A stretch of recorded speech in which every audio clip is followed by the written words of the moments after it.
I know I cover a lot of cases about crazy stuff, but this relatively new case that occurred September 2022 was really hard to wrap my head around when I first heard about it. And it's actually not because of the crime itself, it's how chilling and cold the killer sounded during her interrogation video.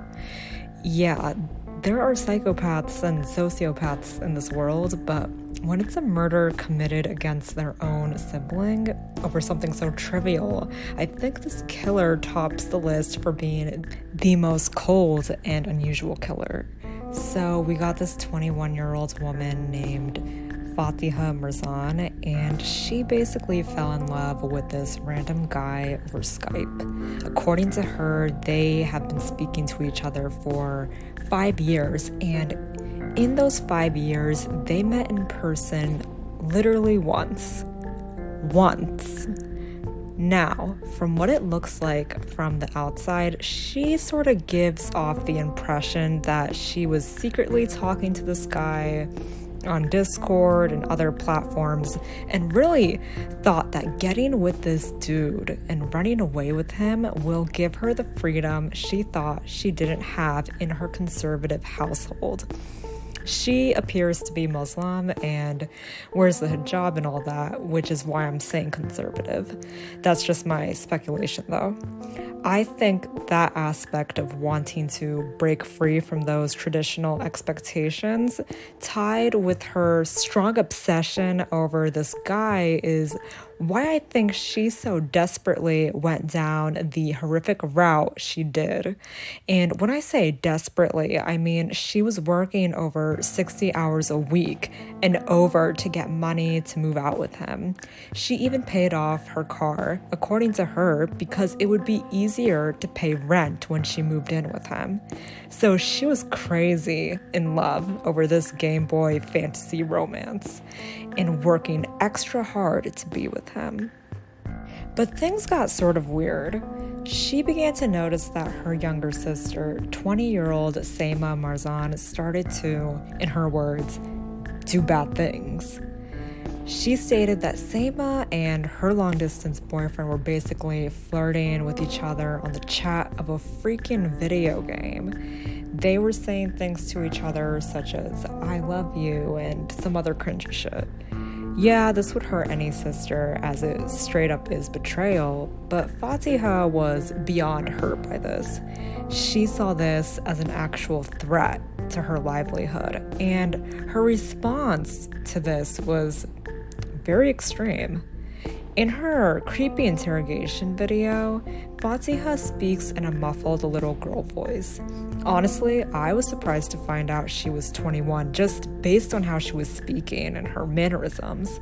Now, I don't know if it was her real voice, but she uses this creepy childlike voice throughout the entirety of the interrogation.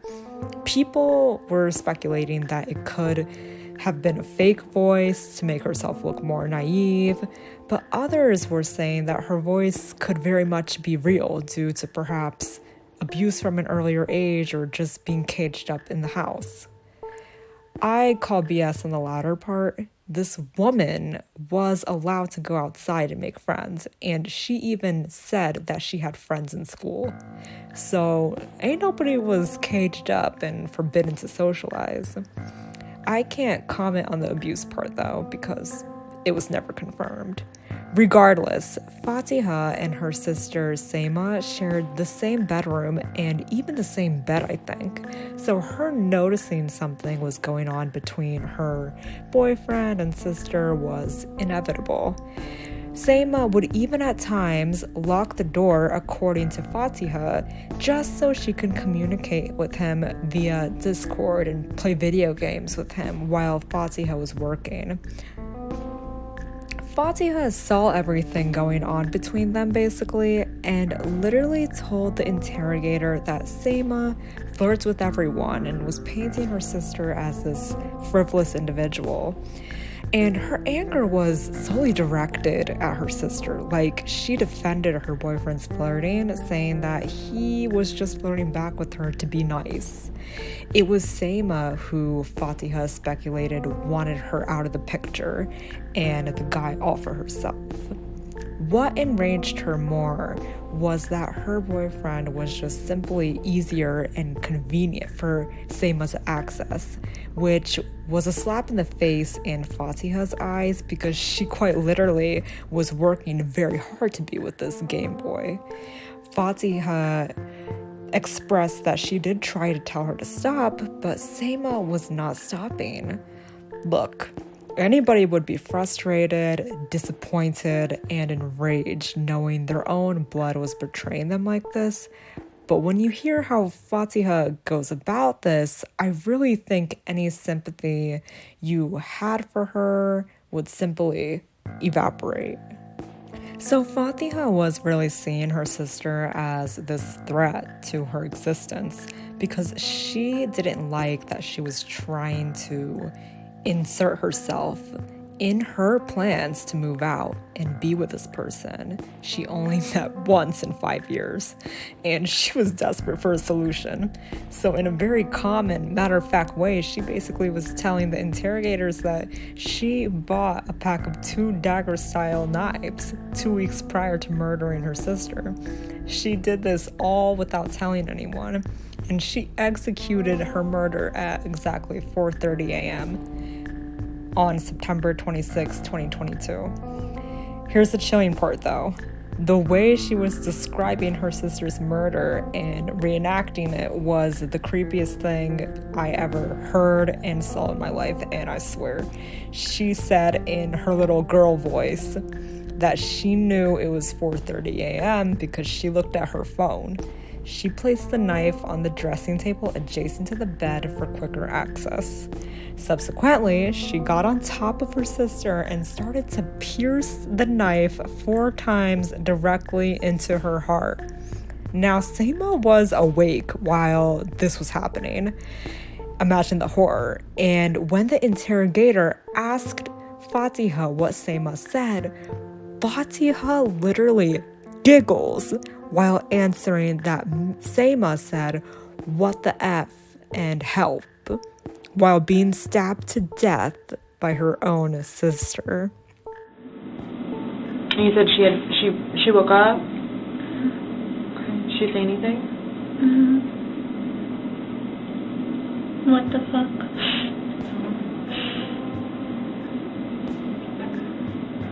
And also help.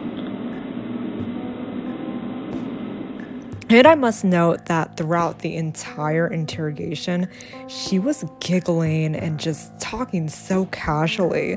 It disgusted me to the point I wanted to click off. After murdering her sister, she then waited until 7:30 p.m. to call the cops.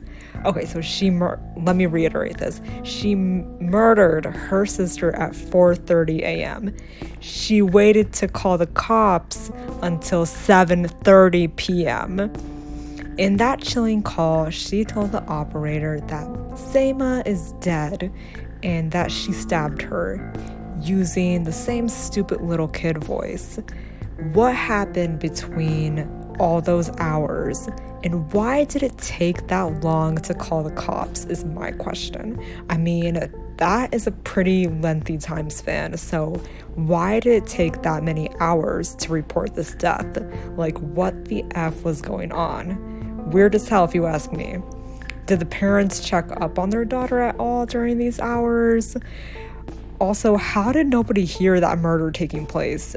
Yeah, it was 4:30 in the morning, so maybe everyone was really deep in sleep, but you mean to tell me nobody sensed anything that day? Just regarding the amount of time it took for that death to be reported, I just wonder what was going on between all those hours. Aside from that, Fatiha was so infatuated and clingy to that long distance boyfriend of hers that during her questioning, she even asked if she could communicate with him and also asked when she will get her phone back, to which the interrogator replied, "Maybe one day." This disgusting individual gave literally 0 Fs that she butchered her sister to death over some flirting on a video game chat. Fatiha instead openly expressed concern for the flirtatious messages between her and her boyfriend, and she did not want the investigators to read that. Therefore, she was very hesitant and even expressed that she did not want to give them the password to her Discord account. When they asked her how she felt, she really had to think about it, and even still did not even express any remorse over killing Seima. No tears, no signs of stress, no signs of trauma. Someone compared her interrogation to a student talking to a school counselor. That's how nonchalant this bitch was. Even when she was demonstrating how she positioned her hands and stabbed her sister to death, there was no shaking or stuttering. It was very matter-of-fact and casual.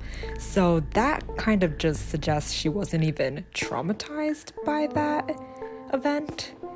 You mentioned that obviously she had maybe 3 or 4 injuries on the heart. Can you just tell me because obviously I just need to figure out how those injuries are going to be showing. Was the knife like this? Was it like this? Straight like this, but maybe some might be slightly, at an angle. Okay. Because she moved. Okay. Maybe like this. Okay. You were holding the knife like this. Okay. Yes. I just want to make sure I got that right. And then. No, with both hands actually. Oh, both hands. I really think she wasn't understanding the scope of her crime, because at the very end of the interrogation, when she consented to getting her saliva swabbed, she asked for food to eat, specifically requesting something savory. Before that moment, I was already shocked by how out of touch Fatiha was from reality, but that snack request was the icing on the cake. How do you have an appetite, and how do you think you should be treated as a human being after committing such a heinous act against your own flesh and blood? I think you all should watch her interrogation video. It really speaks for itself, but I had to comment on it. I had never seen an adult try to act like a child while describing and explaining and just shitting on their own sibling after taking her life away over a video game boyfriend. Fatiha was arrested immediately afterwards and charged with first-degree murder. Moral of the story here? Don't be so infatuated by somebody that you literally ruin your entire life over them. This crazy in love story kind of reminds me of when Jodi Arias threw away her life over her intense infatuation and obsession over her ex-boyfriend, causing her to ultimately stab him to death. The outcome? At her young age, she was given a life sentence in prison, never to enjoy the outside world ever again because of being so clingy and obsessed over a guy who, quite frankly, didn't give an F about her. Similarly, Fatiha will, at her very young age, most likely serve a life sentence in a dark cell and never get to enjoy and explore the outside world, the exact opposite of her desperation for freedom. Which is good. She deserves either a death sentence or life sentence because she robbed her younger sibling's life. Over what? I hope the scope of the situation really dawns upon her, because during her questioning, she was really sounding like she was just there to say what happened and then leave the room to live the rest of her life as if nothing happened. Glad there will be justice for Seima. Must have been terrifying to see your own sibling stabbing you to death. She probably never saw it coming. But yeah, guys, please be secure enough with yourself first before you get into a relationship. Clearly, being obsessed over someone means you do not see any value in yourself, because why else would you cling so desperately to someone else? It's because you don't believe you're enough without them. Fatiha is a good example of a woman who let her insecurities, obsession, and desperation for a random video game guy influence her ridiculous and cruel decision to end her sister's life. I hope y'all found this video informative. Please check out that interrogation video. You can just search it on YouTube, and the one that I watched was from the YouTuber Unspoken Crime Murders, and it was just crazy. Please remember to like, share, and subscribe for more interesting content.